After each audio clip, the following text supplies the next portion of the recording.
Assalamualaikum teman-teman. Oke, sekarang kita membahas tentang infrastruktur teknologi informasi dan perkembangan teknologi dengan kelompok Monica Abdul Cihanosni, dan Ayu Suryani. Nah, pembahasannya kita pertama pengertian infrastruktur, yang kedua komponen infrastruktur, yang ketiga tren platform perangkat keras terkini, yang keempat tren platform untuk perangkat lunak, yang selanjutnya isu manajemen. Mari kita dengar penjelasannya. Assalamualaikum warahmatullahi wabarakatuh. Baiklah, saya Jihan Husni dengan NIM 1916040031 akan menjelaskan tentang infrastruktur teknologi, informasi, dan perkembangan teknologi. Yang pertama yaitu pengertian infrastruktur. Infrastruktur teknologi informasi atau TI didefinisikan sebagai sumber daya teknologi yang menyediakan platform bagi aplikasi sistem informasi, spesifiknya bagi perusahaan. Rangkaian dari layanan keseluruhan perusahaan yang dianggarkan oleh manajemen serta terdiri atas kapitalisasi manusia dan teknis, meliputi investasi dalam perangkat keras, perangkat lunak, dan layanan seperti konsultasi, pendidikan, dan pelatihan dalam perusahaan. Selanjutnya itu komponen infrastruktur. Ada 7 komponen infrastruktur. Yang pertama yaitu platform perangkat keras komputer, yaitu perusahaan-perusahaan di seluruh dunia diperkirakan akan menghabiskan 448 miliar dolar untuk pembelian perangkat keras komputer pada tahun 2013, termasuk perangkat server dan klien. Server blade menempati ruangan yang lebih sempit dibandingkan server tradisional yang berbentuk box. Yang kedua yaitu platform sistem operasi. Di tingkat klien, 90% PC menggunakan sistem operasi Microsoft Windows untuk mengelola berbagai sumber dan aktivitas pada komputer. Yang ketiga itu aplikasi perangkat lunak perusahaan. Penyedia aplikasi perusahaan terbesar adalah SAP dan Oracle, juga yang termasuk kategori oleh IBM dan Oracle untuk menjadikan sistem aplikasi yang sudah saling terhubung satu sama lain di seluruh lingkungan perusahaan. Yang keempat yaitu pengelolaan dan penyimpanan data.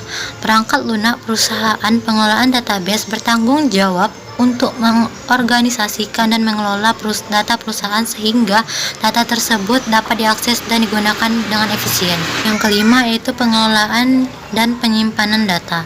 Perusahaan pemimpin pasar perangkat keras jaringan telekomunikasi, contohnya Cisco, Nortel, dan Jupiter Networks.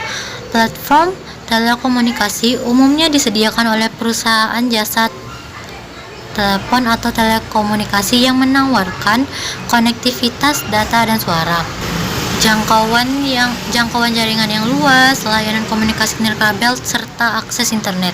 Yang keenam yaitu platform internet. Revolusi internet menciptakan lonjakan yang luar biasa terhadap server komputer. Banyak perusahaan mengumpulkan ribuan server kecil untuk menjalankan kegiatan operasional internet mereka. Yang ketujuh yaitu jasa konsultasi pengintegrasian sistem. Pengintegrasian perangkat lunak menjamin infrastruktur yang baru dapat bekerja sama dengan infrastruktur lama yang dimiliki perusahaan, yang biasanya disebut sistem warisan, dan menjamin elemen baru yang terdapat pada infrastruktur dapat bekerja satu sama lain. Tren platform perangkat keras terkini. Yang pertama, platform digital mobile. Smartphone dan komputer tablet menjadi begitu penting dalam mengakses internet. Perangkat-perangkat tersebut semakin banyak digunakan untuk tujuan komputasi organisasi bisnis seperti aplikasi pelanggan. Sebagai contoh, senior eksekutif di General Motors menggunakan aplikasi smartphone untuk menggali informasi penjualan kendaraan, kinerja finansial, matriks produksi, serta status manajemen. Yang kedua, konsumerisasi dari IT dan BYOD, sebuah fenomena yang umumnya disebut bahwa perangkatmu sendiri atau BYOD adalah salah satu aspek dari konsumerisasi TI, di mana teknologi informasi baru yang pertama kali berkembang di pasar konsumen mulai menyebar memasuki organisasi bisnis. Konsumerisasi TI tidak hanya termasuk perangkat mobile pribadi, namun juga layanan perangkat lunak yang organisasi bisnis. Konsumerisasi TI memaksa organisasi bisnis, terutama yang berskala besar, untuk memikirkan ulang cara mereka dalam memperoleh dan mengelola peralatan serta layanan teknologi informasi yang dimilikinya. Manajemen TI mengontrol keseluruhan perangkat keras dan perangkat lunak perusahaan guna menjamin bisnisnya dilindungi, serta sistem informasi yang diterapkan betul-betul digunakan untuk kepentingan perusahaan dan manajemen. Yang ketiga, komputasi jaringan. Komputasi jaringan melibatkan pengoneksian berbagai komputer yang berada pada lokasi geografis yang berjauhan ke dalam suatu jaringan tunggal untuk menciptakan superkomputer virtual dengan mengkombinasikan seluruh daya komputer tersebut pada sebuah jaringan. Penyebab digunakannya komputasi jaringan biasanya melibatkan motif penghematan biaya, kecepatan komputasi, serta kegesitan. Yang keempat, virtualisasi adalah proses penyajian serangkaian sumber daya komputasi seperti daya komputasi dan kapasitas penyimpanan data sehingga mereka dapat diakses tanpa terbatas oleh fisik dan geografis. Virtualisasi memampukan sumber daya tunggal seperti server ataupun perangkat penyimpanan untuk ditampilkan kepada pengguna seolah-olah menjadi berjumlah tertentu.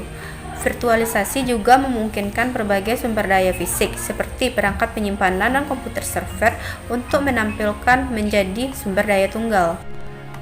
Cloud computing. Cloud computing adalah sebuah model komputasi di mana aktivitas pemrosesan, penyimpanan, perangkat lunak, dan layanan lainnya disediakan layaknya sumber virtual terpadu pada suatu jaringan yang umumnya adalah internet. Infrastruktur cloud computing sebagai layanan konsumen menggunakan sumber daya komputasi untuk memproses, menyimpan, mengakses jaringan, dan kegiatan lainnya dari penyedia layanan jasa cloud computing untuk menjalankan sistem informasi mereka. Selanjutnya, platform cloud computing sebagai layanan. Pelanggan menggunakan infrastruktur dan perangkat pemrograman yang kompatibel dengan layanan cloud computing yang disediakan untuk mengembangkan aplikasi mereka. Perangkat lunak cloud computing sebagai layanan. Pelanggan menggunakan perangkat lunak yang disediakan oleh penyedia dan dikirim melalui jaringan. 6. Green computing. Dengan membatasi penyebaran perangkat keras dan penghematan daya, virtualisasi telah menjadi salah satu teknologi utama untuk menyelenggarakan green computing. Hal ini mengacu pada praktik dan teknologi dalam merancang, memproduksi, menggunakan, dan menempatkan komputer, server, beserta perangkat bawaannya seperti monitor, printer, hard disk, serta perangkat jaringan dan telekomunikasi lainnya untuk meminimalisasi dampaknya bagi lingkungan. Mengurangi konsumsi listrik pada komputer adalah teknologi prioritas yang sangat membantu green computing. Selanjutnya, yang ketujuh, prosesor hemat energi dengan kinerja prima. Cara lain untuk mengurangi kebutuhan listrik dan kegagalan perangkat keras adalah menggunakan prosesor yang hemat energi dan lebih efisien. Menggunakan prosesor multi-core, yaitu sirkuit terintegrasi di mana dua atau lebih inti prosesor dilekatkan untuk menunjang performa, menghemat listrik, serta memproses beberapa pekerjaan sekaligus dengan lebih efisien. Teknologi ini memungkinkan dua atau lebih mesin pemroses dengan kebutuhan daya listrik lebih sedikit dan temperatur suhu mesin lebih rendah menjalankan pekerjaan dengan lebih cepat. 8. Autonomic computing. Komputasi otonom adalah upaya kalangan industri untuk menciptakan sistem yang dapat mengkonfigurasi, mengoptimalkan, dan menyesuaikan dirinya sendiri, memperbaiki dirinya sendiri ketika mengalami masalah, serta melindungi dirinya sendiri ketika ada penyusup yang ingin masuk dan menghancurkannya. Selanjutnya saya akan menjelaskan tentang tren platform terkini untuk perangkat lunak. Yang pertama yaitu Linux dan perangkat lunak open source. Perangkat lunak open source adalah perangkat lunak yang dihasilkan oleh sekelompok pemrogram lepas di seluruh open source.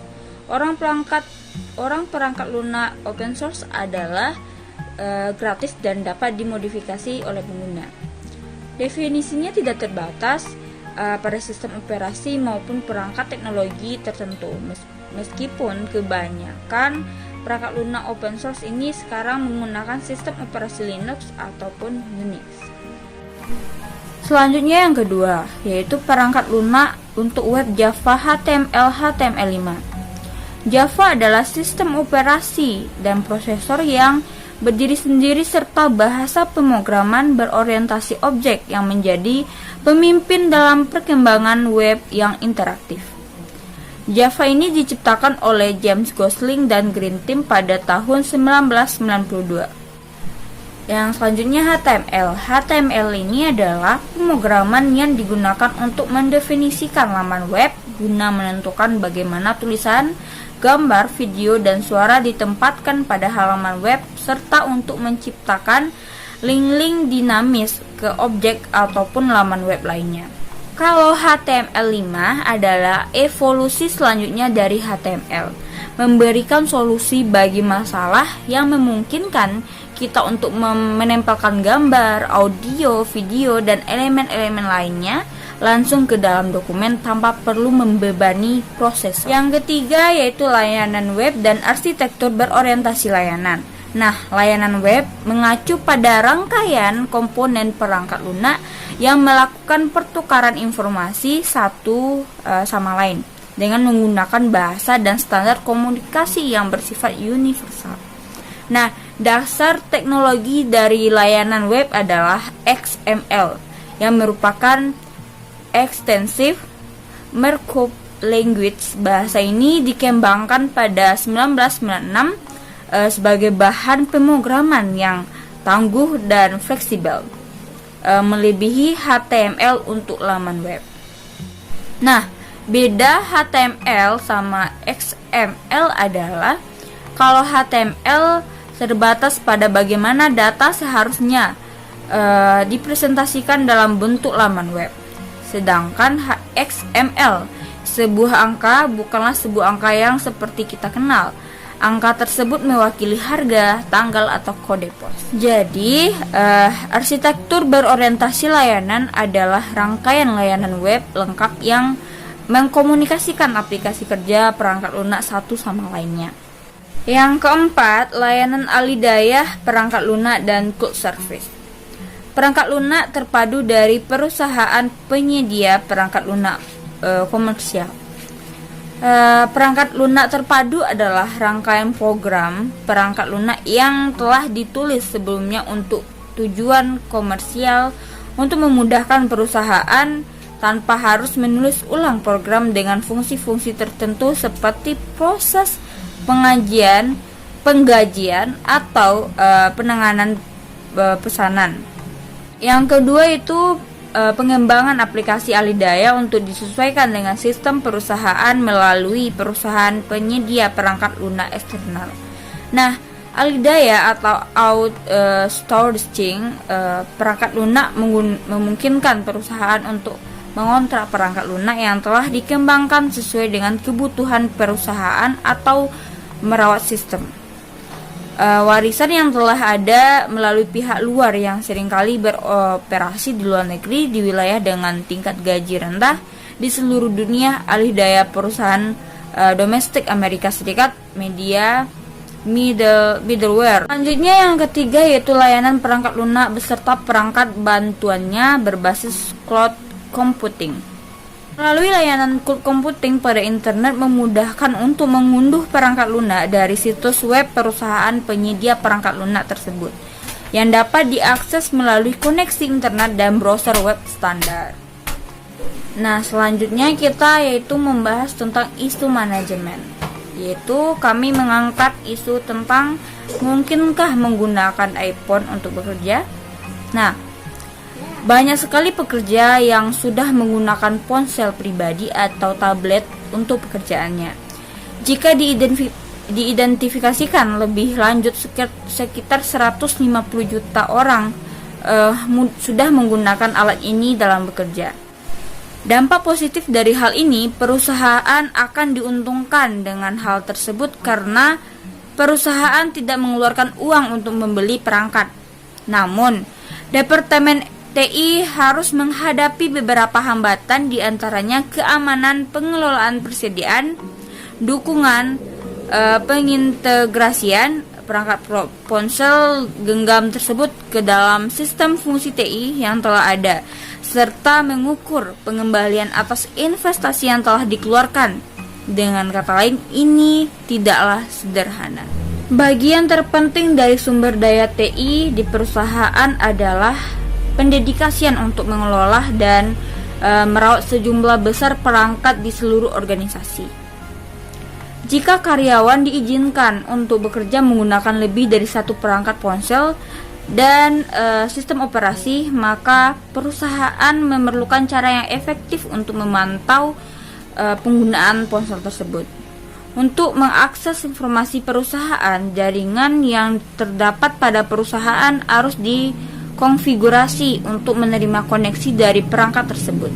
Dengan tersedianya berbagai jenis telepon dan sistem operasi, menyediakan dukungan teknis yang memadai untuk setiap karyawan dan akan sangat sulit.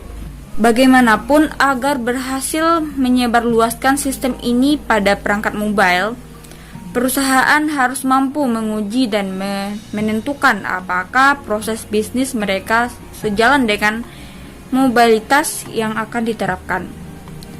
Tidak semua perusahaan memperoleh manfaat dari mobile ini tanpa pemikiran yang jelas tentang bagaimana perangkat tersebut diterapkan menyukseskan rencana jangka panjang perusahaan. Jadi dapat disimpulkan bahwa infrastruktur TI dan perkembangan teknologi suatu perangkat lunak yang diperlukan untuk mengoperasionalkan keseluruhan perusahaan atau sekumpulan sumber daya teknologi informasi yang bersifat tangible dan dapat dibagikan dan merupakan suatu fondasi untuk aplikasi bisnis.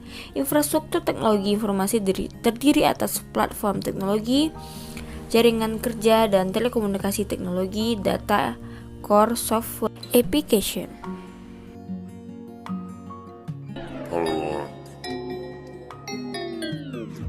That money go where I go. Smoking on gelato, foreign cars, swerving pothole.